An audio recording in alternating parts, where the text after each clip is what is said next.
Bila jednom jedna, kaže priča stara. A kome je to bitno u eri računara? Ribe koje govore, plus leteća metla, plus voda života, plus družina pijetla, plus otrovna jabuka, plus pametna luda. Nevidljivo ruho još 300 čuda. I maćeha zla još baba roga. Kakva nam je korist od svega toga?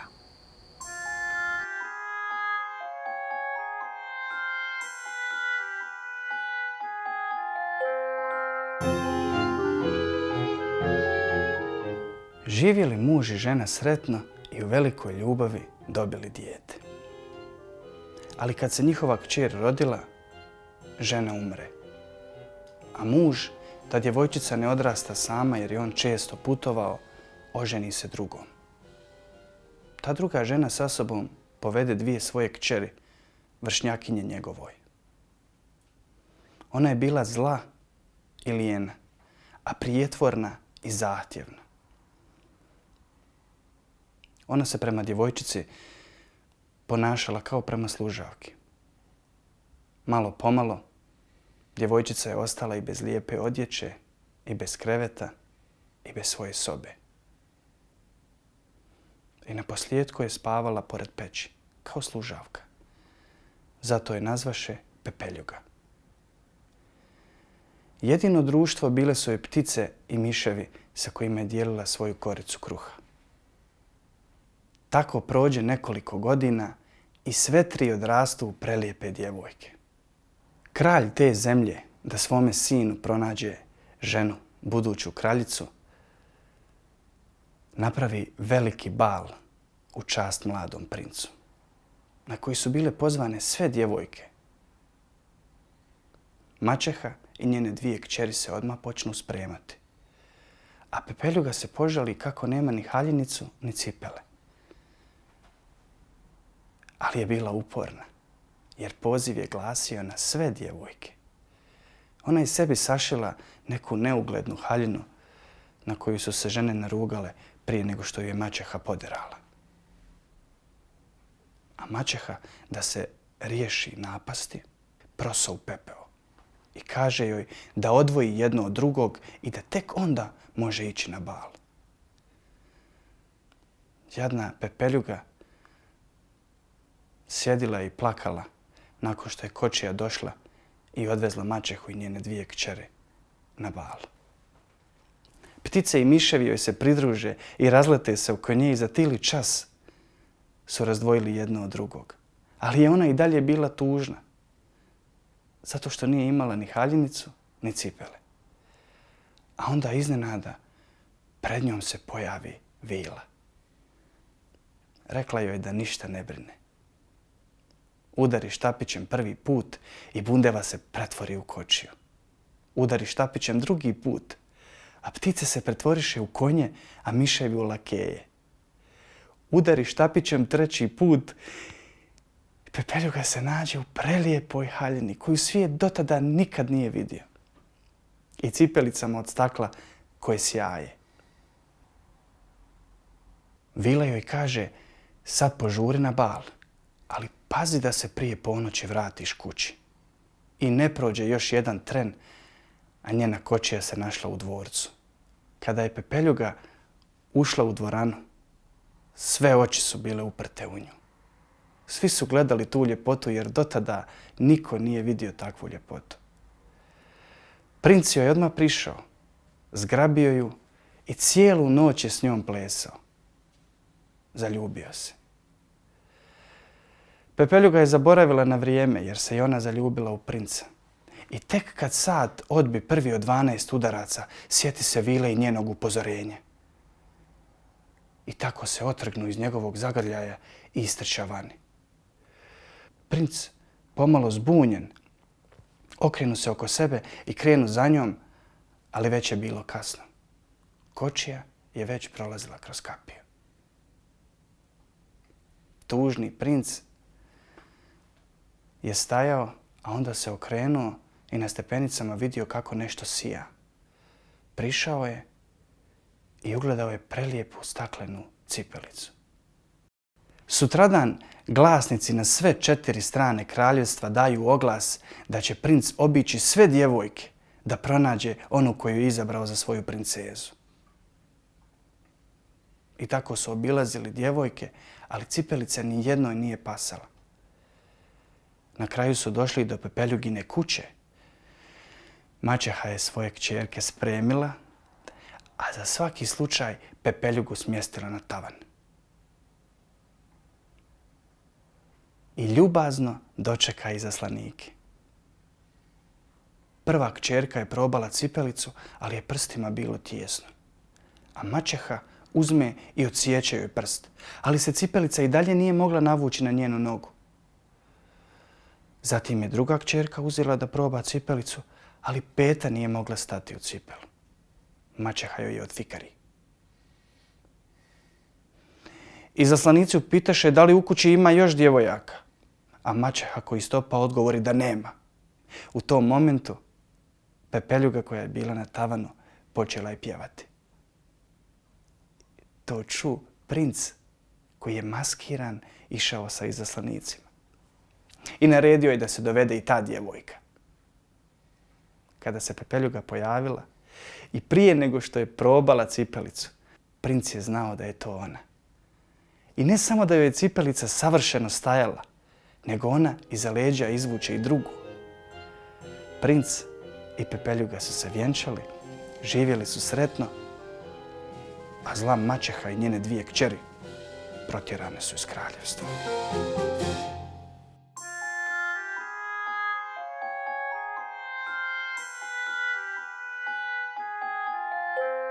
Kako vi danas iz ove perspektive doživljavate bajku koju smo upravo čuli? Oslikava neke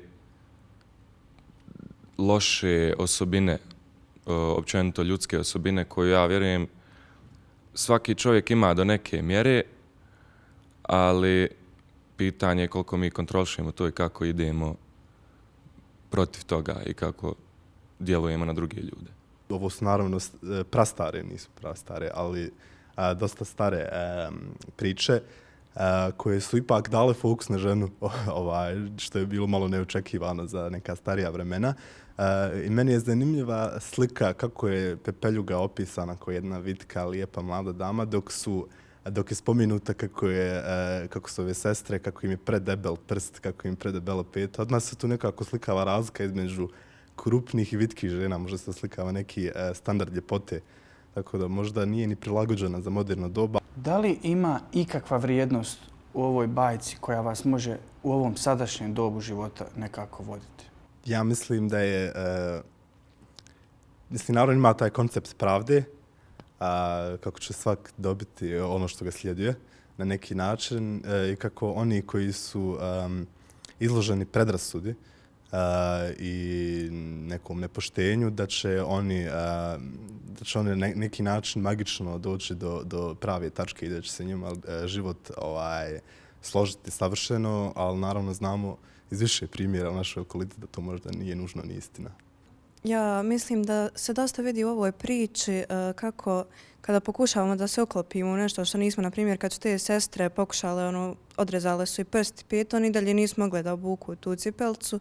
I ako su pokušavale da se uklope kao neki taj standard te cipelce, i možemo da vidimo u današnjem svijetu dosta kako se ljudi mijenjaju sebe kako bi se uklopili u neke okvire. Djevojčice pokušavaju imitirati ono što čuju u bajkama, dječaci pokušaju imitirati ono što čuju u bajkama, ali kao odrasle osobe to koncipiramo dosta drugačije.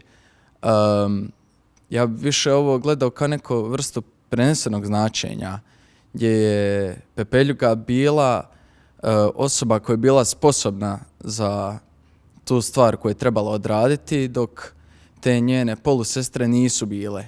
Ali često ljudi koji su sposobni, koji imaju sredstva s čime mogu raditi, ne mogu ih koristiti u pravom smislu zato što im drugi ljudi ne dozvoljavaju. Da li vi sada u ovom trenutku govorite o ambiciji ili pohlepi? Govorim više o pohlepi ljudskoj, kako traže ljudi koji su u mogućnosti traže da dobiju ono što ne mogu, dok ljudi koji nisu ne mogu jer nemaju sredstvo, odnosno, na primjer, novac ili nemaju neke veze koje bi povezale za to za šta su sposobni da učine u svijetu. Da nastavimo, da li je okrutnost i pohlepa evo, koju ste sa Natanom nekako uveli u ovu priču, da li je to danas nekako prepoznatljivo u životu i bez toga se izgleda ni ne može, jel? Naši vršnjaci često znaju biti okrutni, možda i ne shvaćajući da je to zapravo okrutnost. I mi sami često sudimo ljude po koricama, iako od malih nogu nas uče da to ne bismo trebali.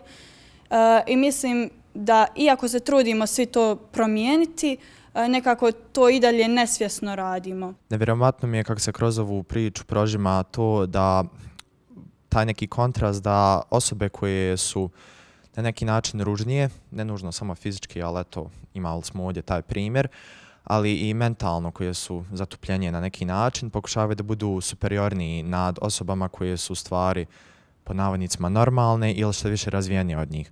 Pepeljga ovdje je predstavljena kao neki oblik pod navodnicima perfektne žene, žena koja je lijepa, inteligentna, a opet je potlačena od strane onih koji su manje razvijen, da tako kažem, iako je to možda ružno.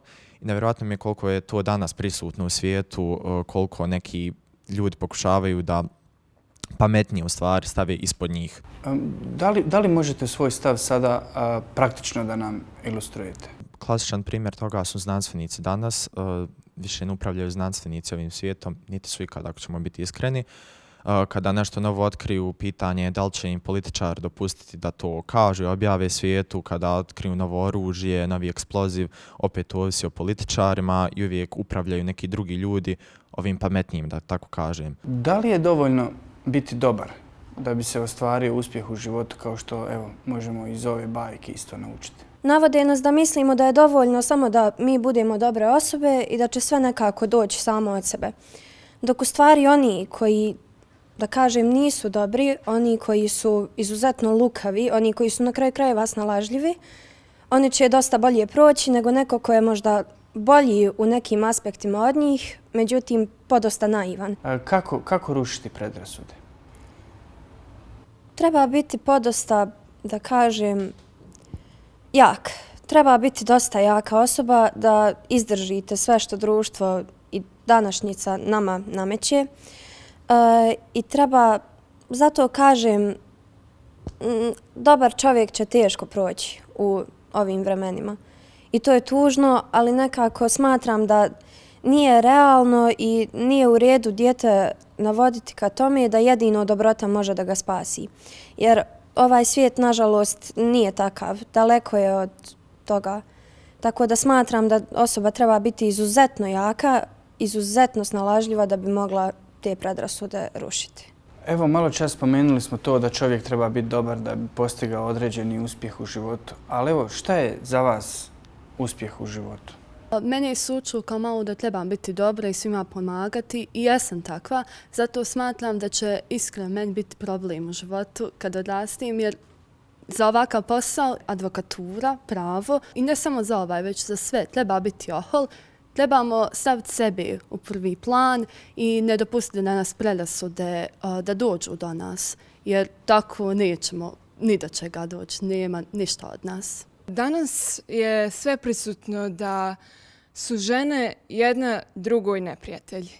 I to je nešto što je jako loše i na čemu bi mi sve žene trebale raditi.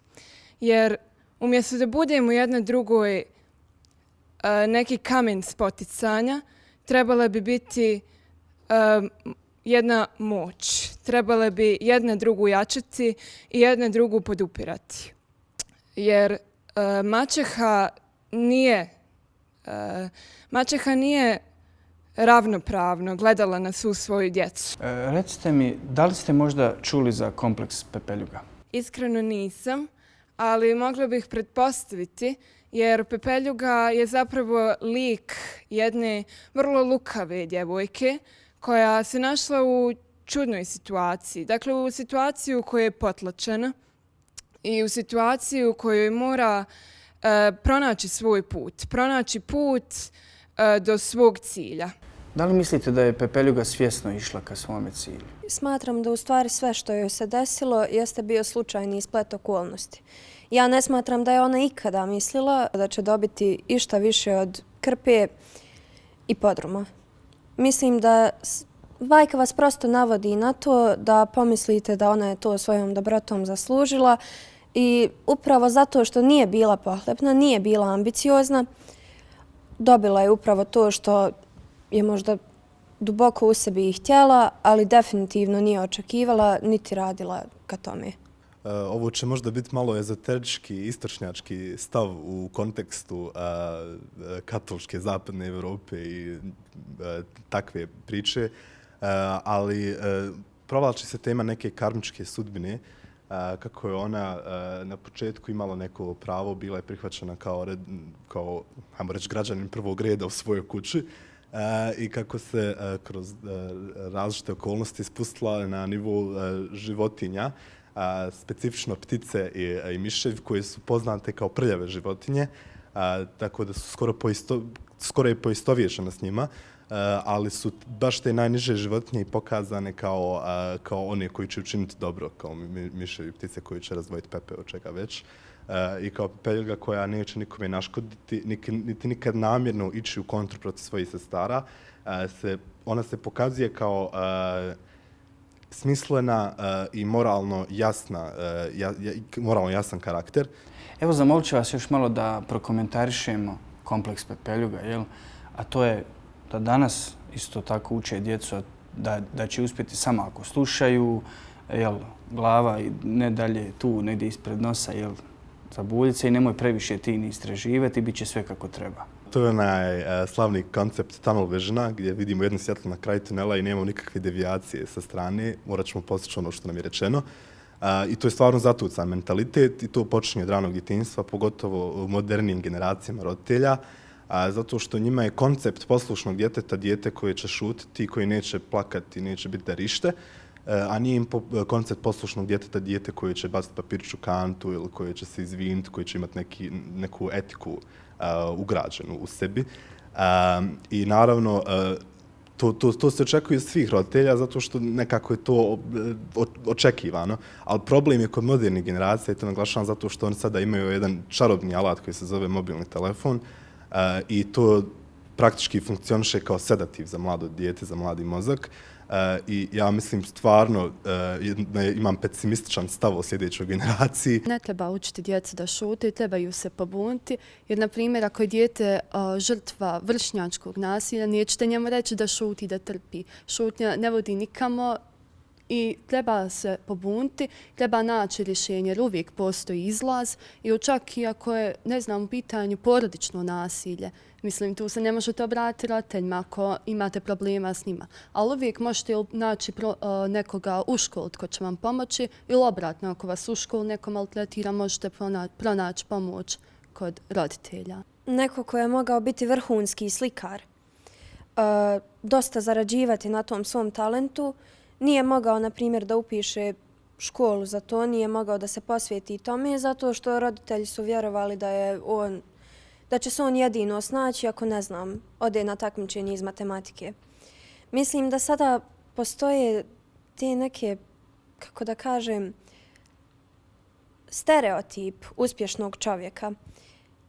A u stvari to je toliko daleko od istine. Pa, moje mišljenje je da sam beskrajno zahvalan što sam rođen te godine, koji sam rođen 2005. i što usporedo sa tim imam brata 5 godina mlađeg, jer imam šansu da usporedim upravo način odgoja moje generacije koja je nastala tek 5 godina poslije, što nije velika razlika, nije to neki velik vremenski period. Nevjerojatno mi je koliko se standard tog odgoja promijenio i način na koji se djeca odgajaju, pa čak i kod mojih roditelja, opet je mal vremenski period.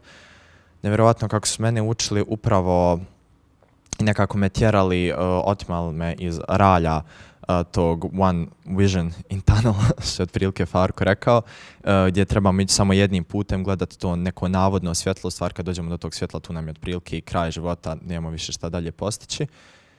A onda nekako, kako smo prešli na te novije generacije, na mog brata, to je nekako splasnulo, opet je postalo normalno da se ide tom nekom jednom zacrtanom putanjom koju nam je neko zacrtao, ne znamo ni mi više ko, da li neki drugi ljudi, da li vjera ili bilo šta, ali nekako izgledamo svi kao roboti koji su programirani da idu u određenom putanjom i da se mnogo ne pitaju, da ne smetamo u suštini onima koji upravljaju svijetom.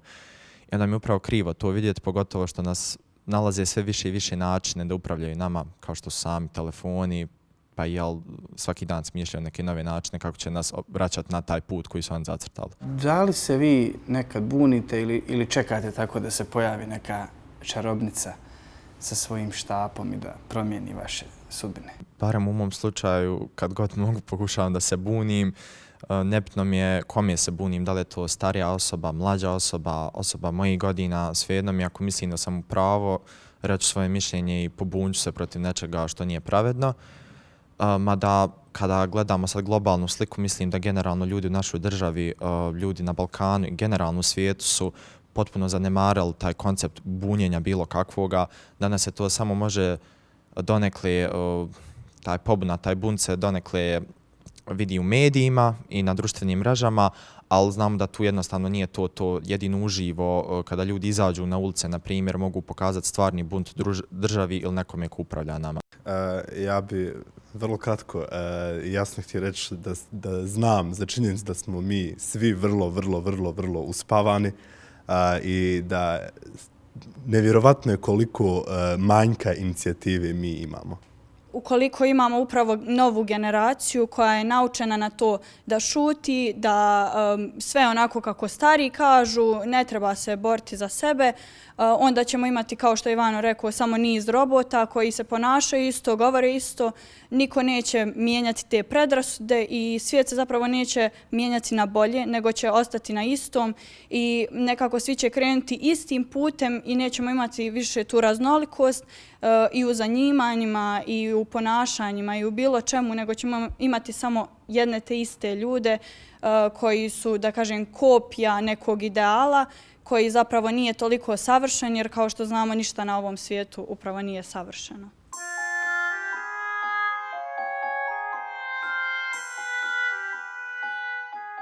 Analizirajući bajku Pepeljuga, mladi su razgovarali o tome šta se danas smatra uspjehom i koji su to kriteriji u savremenom dobu uspjeha, a u okviru čega su se negdje dotakli i pitanja sistema vrijednosti, odnosno poželjnih i nepoželjnih osobina u savremenom dobu.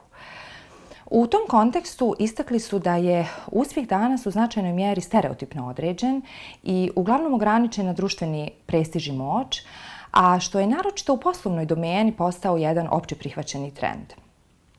Ovaj trend, kako su naveli, dovodi do jednog oblika robotizma i gubitka individualnosti i stvara pritisak da se drastično mijenjamo kako bismo fitovali u neki savremeni kalup uspjeha. Često do te mjeri da na kraju u potpunosti izgubimo kontakt sa svojom pravom prirodom, odnosno svojim autentičnim željama i potrebama. I nekako je vrlo indikativno da su se spram ovog fenomena mladi baš tako negdje kritički postavili, a opet i tako razumljivo. Naime, upravo je adolescencija period života kada su potrebe za autentičnošću i originalnošću negdje na vrhuncu i kada svaki atom njihovog bića naprosto žudi da se ispolji na sebi svojstven način.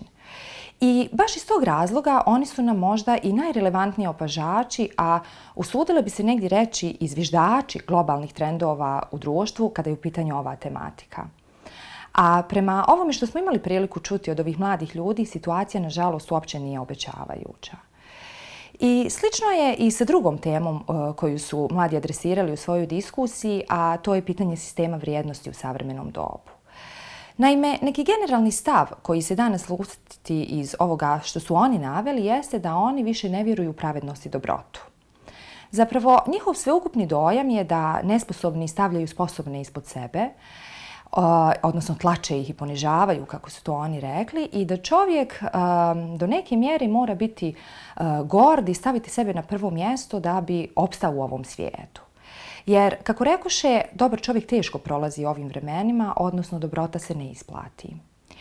I u tom kontekstu oni su se vrlo kritički negdje postavili i spram koncepta poslušnog djeteta, smatrajući ga vrlo zastarjelim i apsolutno neadaptivnim oblikom ponašanja u današnje vrijeme. I premda mnogo toga što su oni naveli zapravo ima smisla, na primjer asertivnost i proaktivnost se i u savremenoj psihologiji negdje ističu kao zdravi i adaptivni oblici ponašanja od recimo pasivne poslušnosti. Ipak je negdje i poražavajuća ta činjenica da se sistem vrijednosti na globalnom nivou očigledno promijenio u tolikoj mjeri da se danas poštenje i dobrota smatraju neadaptivnim mehanizmima funkcionisanja, gotovo i manama, a egoizam i gordost nečim što ti je potrebno da preživiš. I na tragu toga, a pod pretpostavkom da uvažavamo premisu da su nam naši mladi najvjerodostojniji kritičari realnosti, neminovno se nameće i zaključak da je za nas odrasle definitivno krajnje vrijeme da obratimo pažnju na to šta nam mladi imaju za reći, a za njih idealno vrijeme da pokažu inicijativu i budu aktivni nositelji promjena i aktivni kreatori realnosti kakvu zapravo oni žele živjeti u budućnosti.